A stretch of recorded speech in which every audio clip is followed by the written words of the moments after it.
Hey, this is Mary with Quick Win Bookkeeping. I'm here with, Wendy with Quick Win Bookkeeping. Hey, y'all. hey y'all.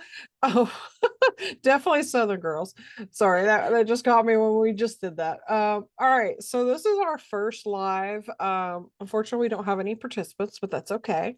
We're still going to go through some questions we found that are kind of typical cash flow questions for law firms.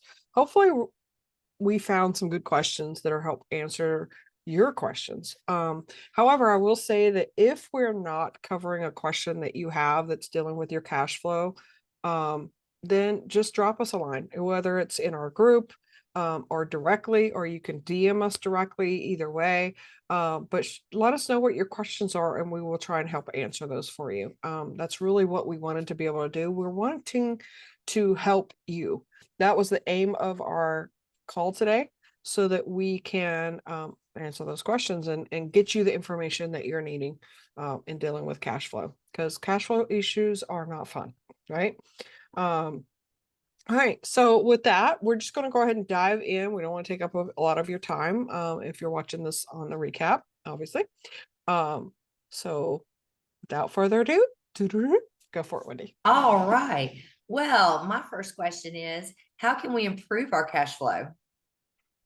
Okay, that's a big whopping question. Very generalized, but that's okay. It's not untypical. So the key there is, of course, I get this question a lot with firms that are they see a profit each month, but they can't figure out where the money keeps going. And so they're like, why? I don't understand. How do I figure out what's going on? So if you're making a profit each month, but you're not really seeing a good return on the cash flow, or you still keep like, I don't have enough money, I keep running out of money, um, then the cause of that is typically going to be on your investment or on your financing side. And those don't show up on your profit and loss. This is why monitoring and looking at your cash flow statement is really huge, because it's going to help you identify those things. I know it's a very confusing statement. A lot of people look at it and go, I have no idea what this tells me. Um, if you don't, we do have some videos on this, so you can check those out on YouTube. But as a general, those are probably some financing activities or investments. Maybe you're taking too much draws, or maybe you've taken out too many loans and you're having to pay a lot of payments out.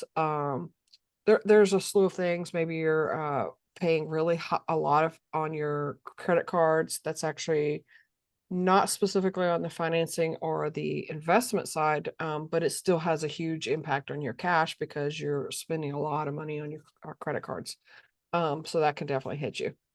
Um, Now, ways to improve it, I would say first we need to identify. That's kind of the key I was getting there, is that you need to identify what's the cause, like what's causing you to have such low. And maybe it's not you are seeing profits, but maybe your profits are low. Like if you're having really low profits, then we need to improve that. Obviously, the higher the profit, the better the cash you should have. So for that, you wanted to identify what's the areas that need improvement. Do you need to improve your revenue? Maybe your revenue's been too low, or maybe your expenses are too high.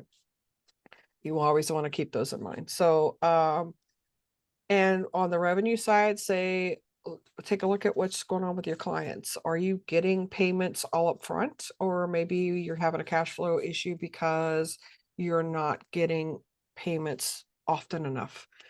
We've got clients that have, their payment, their clients are set to pay, but maybe they haven't paid, or they were paying really well, and then all of a sudden they stopped, and they've never, they've got tons of accounts receivable kind of pending and waiting to be paid, and they're just not getting them in. Well, that's going to be it's going to affect your cash flow.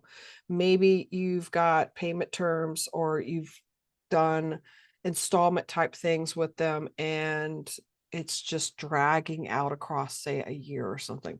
That's going to just be money trickling in, and that's not helpful. That's definitely going to affect your cash flow. So monitoring all these types of things is super important. Um, I would say the best way to improve your cash flow if you're having a lot of problems is you need to start figuring out what's going on, and then make a plan. get some forecasting done.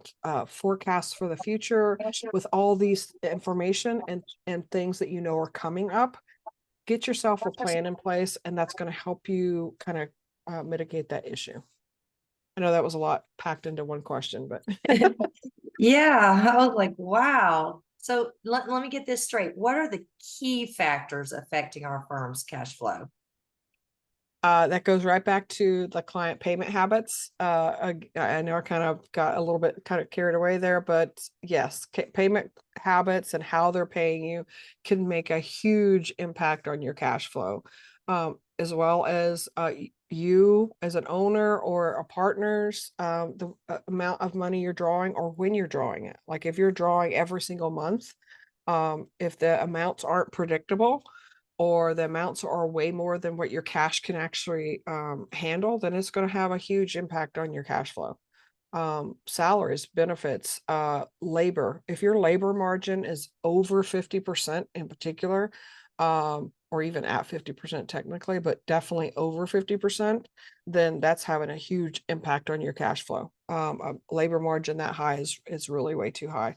So you might need to take a look at that. Obviously, your other things, you've got all your other expenses, rent, things like that, that you might need to take a look at. That again goes back to what I said before. Start looking at all those expenses. Are there ones that you can cut out to improve that profit? The more you improve that profit, the better you should it be able to handle your cash flow, as long as the other factors are working well. And of course, there's economic conditions that can come into play and affect your cash flow. And that's where cash reserves come in. And we'll talk about that later. Okay. You had mentioned earlier, I mean, on the first earlier about forecasting. How can we Mhm. forecast our future cash needs more accurately? Okay. So again, that kind of goes into that historical data, like I mentioned. I'd being able to identify what's been going on and then taking that information and sort of applying it for the future. And you want to identify things like your fixed expenses. Those are things like your rent, sometimes utilities. If there's anything that you're paying on an exact, software that has a same exact cost every single month, that's your fixed cost. Getting tongue tied today. And then your other one is, of course, your variables. Your variables are where you can really make a lot of changes. And so having all that historical information and knowing where it needs to go is a big part. And you need to get that information and then you apply it into, you could do like a spreadsheet or something and then plan out for your future for say the next year. Plan that out based off of your historical information. And then don't forget to apply things like if you know that your rent's going to change in 4 months, put that in there. If you know that other things are going to change in their cost, put that in there. Especially true if you're planning big expenses. You're planning to switch up some software, or you're planning to maybe reduce some software. That would be even better, right? Reducing some costs. Anything that you can plan on, whether it's going up or down, put those into that plan when you expect it to happen so that you can see from a month to month basis what you can expect for those costs, and also revenue. What do you have seasons on your revenue? Take a look at your history. What's going on? Use those to help you project your revenue for the future. Did you just recently increase your prices? That's going to obviously you should be seeing an increase in your revenue. Or maybe you're planning to. You want to see, okay, if I increase it, what should it look like? Think about those types of things and plan that into your future. Well, this is some great stuff. All right. So how can we address low paying clients? Addressing slow paying clients. So I would say with slow and paying clients, you need to there's a few things. Obviously, one, make sure that your invoices that went out were clear with especially with regards to the terms and when they're supposed to be paid. I would probably set up clients like that on, see if you can set them up on auto payment plans if you want to do it for them in installments, but make it a short period of time. Um, no more than 6 months, maybe preferably less. That way it doesn't affect your cash flow, like I said earlier. Um, so you can do that. The other thing is be more aggressive with your collections. Make sure you're keeping an eye on your AP, excuse me, your AR much more often. Look at your aging. And anything that starts going over into the 60 days, start collecting, get aggressive with reaching back out and finding out what's going on and see what you can do to help make sure that they're getting it paid, because that's going to deeply affect your cash flow. Right. So what strategies can we use to handle unexpected expenses? Unexpected expenses. So this is always a big one. This is where having a cash reserve is a huge, huge piece. That a lot of people just don't think about. Having a cash reserve is going to help you with unexpected expenses, especially when they're big ones, right? If you've already got your cash reserve, you're ready for it. So when those things happen, you're ready to handle it, and then hopefully you can rebuild it and move back on. So that to me is the number one thing. Have your cash reserve. If you don't have one, get one. We'll go into that in just a second as soon as I finish this. But essentially, you can also be trying to budget for it. If you have that flexibility in your budget because you've already budgeted out and been prepared, then you can actually plan for unexpected things. Like you can put that as a line item, as let's plan this amount for each month, to kind of put into something for unexpected times, right? Um, and then at the worst case scenario, I'd say the worst case scenario, you could do loans, business loans, or lines of credit to kind of help you through that crunch time. But if you do that, I do caution that you make sure that you have a plan in place. Again, that's part of that cash flow and a projected cash flow forecasting. Have that ready when you go into a loan so that you know when and how quickly you can pay that off. The sooner you get that paid off, the less financing, interest, etc. you're paying, so the less going out. And then you can get that paid off and get back in a better position. But again, cash reserve is a huge piece. Cash reserve should be at least 3 months worth of your total operating expenses, all your expenses that you have for your company. The fastest and easiest way to do that is take a look at your P&L. Hopefully you're getting a report every month. Hopefully in that report, you're getting one that shows you month by month, side by side, one so that you can check your trends. But in particular for this, you're going to look at that and preferably I'd say get at least 6 months, the last 6 months worth of expenses, and get the total of that, divide it by 6 so that you get what your average is, right? And then times that number by 3 so that you get 3 months worth of that average. And that total is what you should have in your bank at all times. That should be your reserve, whether you set that aside in your savings account or if you just make sure that your operating account is always at that number or right around that number. That's what you have as a cash reserve. It's preferable to keep your business in that state. It's good to know. So what are the best ways to finance growth or expansion? Oh, well, so that's a loaded question. Well, there's lots of different ways to do this, but those profits that you're getting, when you get in a really good place with your cash flow and everything's going really well, and your profits keep increasing or you're just having a nice good chunk, reinvest those profits. Use that to help grow. Use that when you've got an excess of profits or your profits are high every single month and your cash flows right on cue, right where you want it to be. That's the time to take advantage and start reinvesting those profits each month into growing and expanding your business. And if you need to, it's not a top thing I would suggest, but you can always use a line of credit if you're in a situation that you need it.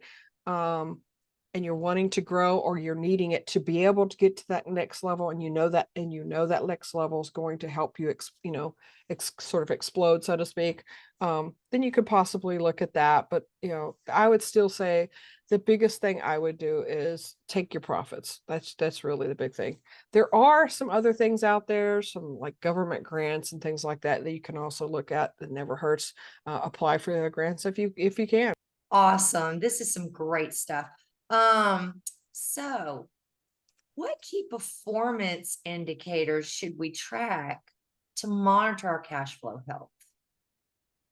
I would say going back to those clients and that slow paying, accounts receivable turnover and the days in sales outstanding. That just basically tells you how many days typically invoices are left in the accounts receivable. That's what that kind of covers. Those are some really key points to kind of keep an eye on that on the revenue side. And then you can want to look at stuff like cash conversion cycle, your current ratio, and your quick ratio. Awesome. Now, my question is, you mentioned about cash flow statements. Mhm.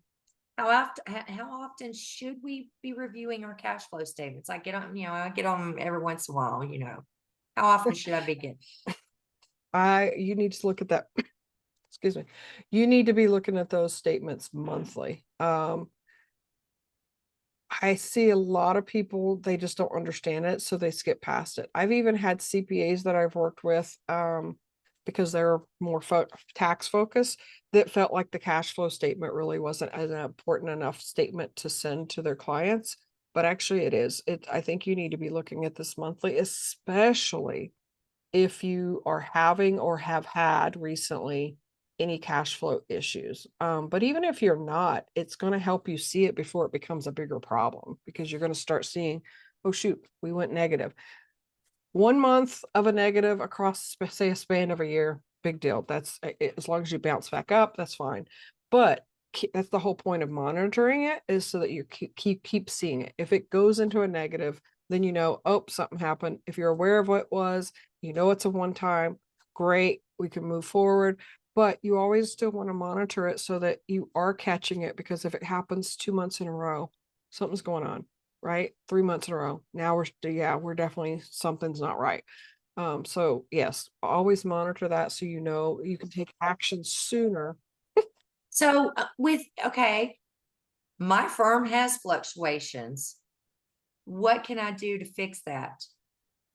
That goes back to improving your cash flow. If you're having problems with your cash flow, you need to take steps and do a cash flow forecasting. You need to look at your past. You need to be looking at these reports, see what's happening, identify where the problem is, and start making changes and making decisions that are based off of that. If you're struggling and you just don't know what you're supposed to do, that's what we're here for. We are happy to jump in and help you figure out what you need to do to improve your cash flow. So you can bring your business to the next level, or at least just get it back out of that crunch, right? Whatever it is you're needing, just reach out and let us know. This was some great information, Mary. Thank you. Yeah, of course. Well, and like we said before, if you have any other questions, we kind of covered some super basic ones. But if you have other questions, just please reach out and let us know, and we will be happy to answer them for you. You folks have a wonderful weekend.